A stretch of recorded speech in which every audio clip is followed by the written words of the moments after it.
Order सोडून दुसऱ्या ठिकाणी नोकरी शोधण्यापेक्षा जे मिळालेले आपल्याला मला भाकरी आहे ते टिकवणं, अशा प्रकारचा मी या ठिकाणी निर्धार केला।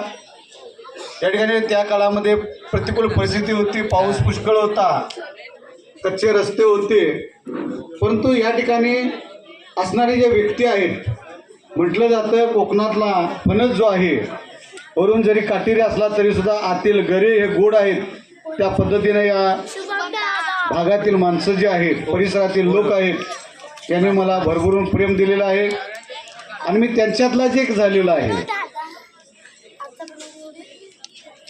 आणि आज 58 वर्ष पूर्ण होऊन नियत वयोमानानुसार मी सेवानिवृत्त होत आहे। प्रथमतः या ठिकाणी आल्यानंतर मी गांगरून गेलेला होतो, परंतु माझ्या ठिकाणी असलेला एक पॉझिटिव्ह थिंकिंग जे आहे, होकारात्मक विचार, मला या ठिकाणी संधी मिळालेली आहे आणि आपण सोडून जाता कामा नये असा मी सकारात्मक विचार केला आणि गेली 34 वर्ष 5 महिने 9 दिवस मी या ठिकाणी सेवा देण्यासाठी मला एक संस्थेनं, परिसरानं संधी दिलेली आहे। आवर्जून या ठिकाणी उल्लेख करावा असं वाटतो। आज जे माझ्या या कार्यक्रमाचे सत्कार समारंभाचे अध्यक्ष जे आहेत माननीय दशरथजी विश्वासराव, हे मी जेव्हा या ठिकाणी प्रथमतः आलो त्यावेळी आमच्या संस्थेचं हॉस्टेल होतं आणि या वसतिगृहाचे अधीक्षक माननीय दशरथजी विश्वासराव होते। आल्यानंतर पहिल्यांदा ओळख झालेली ती व्यक्ती आहे आणि आज सुद्धा निरोप देण्यासाठी त्या ठिकाणी अध्यक्ष आहेत, यामुळे मला धन्यवाद वाटतं। तत्कालीन मुख्याध्यापक माननीय जीवन चव्हाण सर हे आमचे मुख्याध्यापक होते आणि त्यांची जी प्रेरणा आहे, त्यांच्याकडून मी जी शिकलेलं आहे, त्यांचं जे नियोजन आहे, खेळीमेळीच्या वातावरणामध्ये राहणं किंवा बोलण्यापेक्षा काम अधिक, ही त्यांची जी गुणवैशिष्ट्य होती, त्यांची शिस्त होती, त्यांचा प्रेमळपणा होता, तोच वसा पुढे घेऊन त्यांच्या पावलावर पाऊल ठेवून या ठिकाणी मी काम करण्याचं काम केलेलं आहे आणि त्यामुळे मला या ठिकाणी आपली सेवा करण्याची संधी मिळाली। त्या काळामध्ये डबल डिव्हिजन्स होते आपल्या विद्यालयामध्ये, जवळजवळ 19 शिक्षक होते, 5 शिक्षकेतर कर्मचारी होते आणि जवळजवळ 450 पेक्षा अधिक विद्यार्थी पटसंख्या होती। संस्थेने या ठिकाणी अनेक उपक्रम राबवलेले आहेत। वाचनालय, ज्ञानगंगा वाचनालय या ठिकाणी भव्य स्वरूपाचं आहे। संस्थेचा बेबी मानसी आरोग्य केंद्र आहे, नावेश्वर पतसंस्था आहे, नावेश्वर दूध संस्था आहे। त्याचप्रमाणे संस्थेच्या माध्यमातून रस्ते, पूल अशा प्रकारची सामाजिक कामंसुद्धा केलेली आहेत आणि सुसज्ज अशा प्रकारची जी आजची भव्य इमारत आहे, ही संस्थेच्या माध्यमातून तयार झालेली आहे।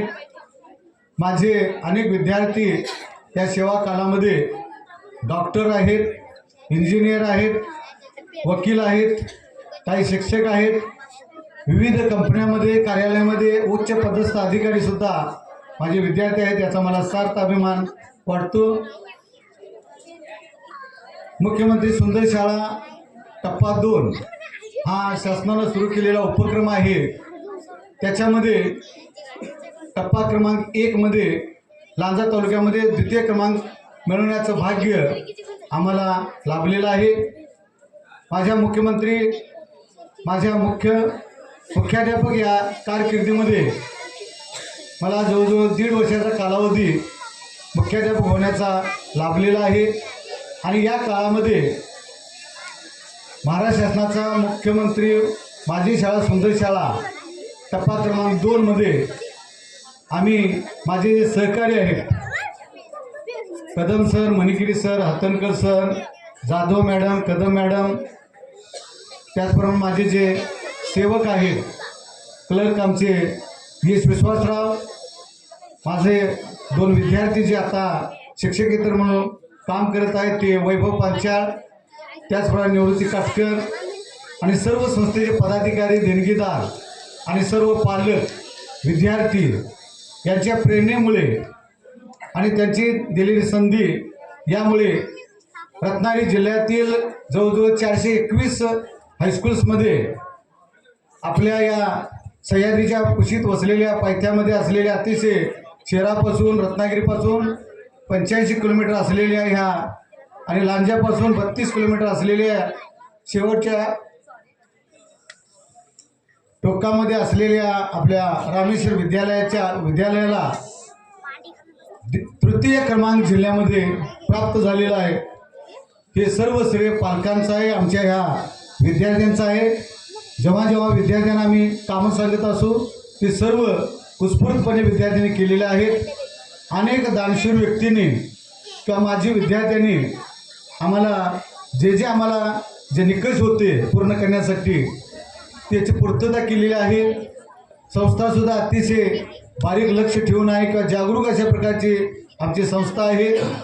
आज जरी संस्थेचे मुंबईचे पदाधिकारी या ठिकाणी आले नसले तरीसुद्धा आजचा जो कार्यक्रम कशा प्रकारचा होईल याचं नियोजन त्यांनी केलेलं आहे आणि आम्हाला टप्पा क्रमांक 1 मध्ये तालुक्यामध्ये द्वितीय क्रमांकासाठी 2 लाखाचं शासनाचे पारितोषिक मिळालेलं आहे। त्याचप्रमाणे टप्पा क्रमांक 3चं 3 लाखाचं पारितोषिक आणि प्रमाणपत्र या राजापूर लांजा साखरपा राजापूरचे विधानसभा आमदार माननीय किरणजी उर्फ भैया सावंत साहेब यांच्या हस्ते प्रदान करण्यात आलेला आहे। असे विविध उपक्रम आमच्या शासनाचे जे उपक्रम आहेत ते सर्व उपक्रम आम्ही आमचे विद्यार्थी संस्था, आमचे सर्व कर्मचारी हे नियोजनपूर्वक पार पाडत असतो। महिन्याचं नियोजन आमच्या स्टाफरूमच्या फलकावर लिहिलेलं असतं आणि त्यानुसार आमचा सर्व कर्मचाऱ्यांचा कारभार चालत असतो।